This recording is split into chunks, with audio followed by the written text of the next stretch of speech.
ബലികർമ്മം എന്ന് പറയുന്നത് അതൊരു ചെറിയ വിഷയമല്ല, വലിയ പുണ്യമുള്ള ഒരു കർമ്മമാണ്.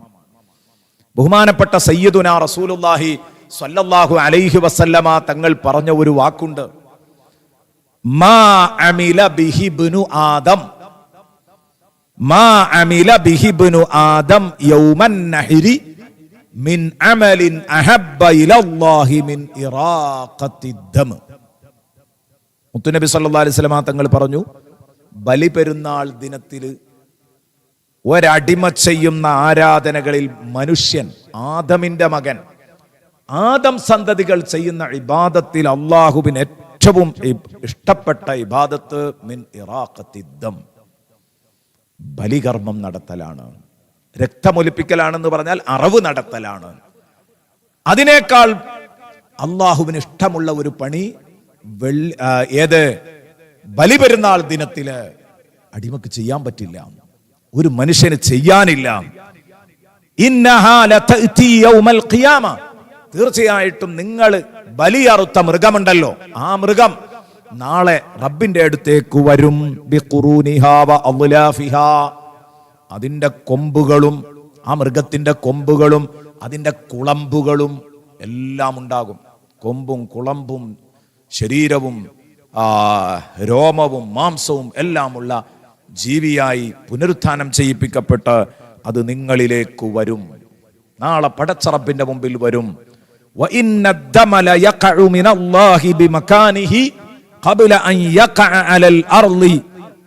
നിങ്ങൾ അറുത്ത ബലിമൃഗം, ഇഖ്ലാസോടെ നിങ്ങൾ അടുത്ത ബലിമൃഗത്തിന്റെ ഓരോ തുള്ളി രക്തവും ഭൂമിയിൽ വീഴുന്നതിന്റെ മുമ്പ് അള്ളാഹുവിന്റെ അടുത്ത് അത് വലിയ സ്വീകരണം ലഭിക്കും.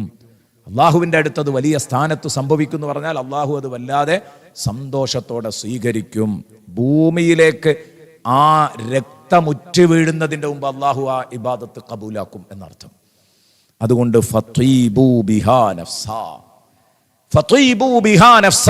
അതുകൊണ്ട് നിങ്ങൾ സന്തോഷത്തോടെ, നിങ്ങൾ നല്ല റാഹത്തോടെ അറവ് നടത്തുക.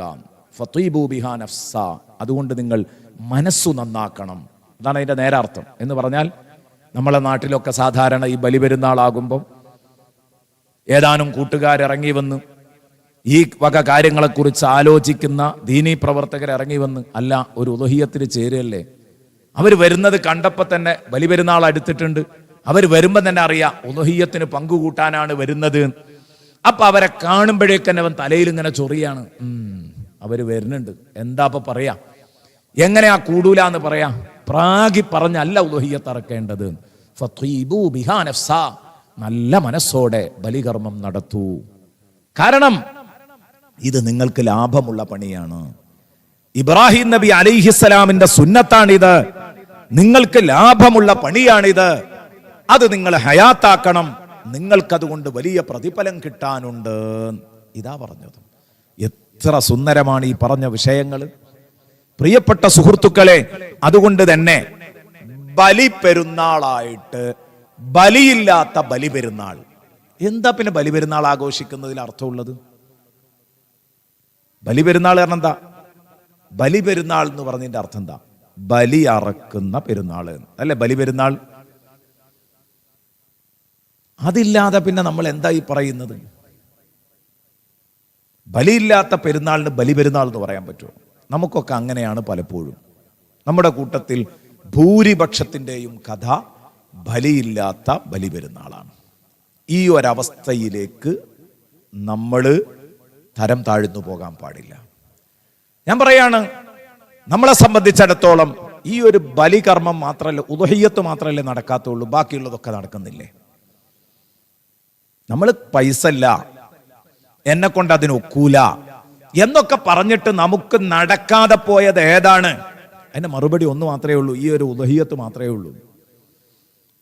ഈ ഉദഹിയത്ത് പോലെ നമുക്ക് ബാധ്യതയില്ലാത്ത പലതും നമ്മൾ എന്ത് ചെയ്തിട്ടുണ്ട്?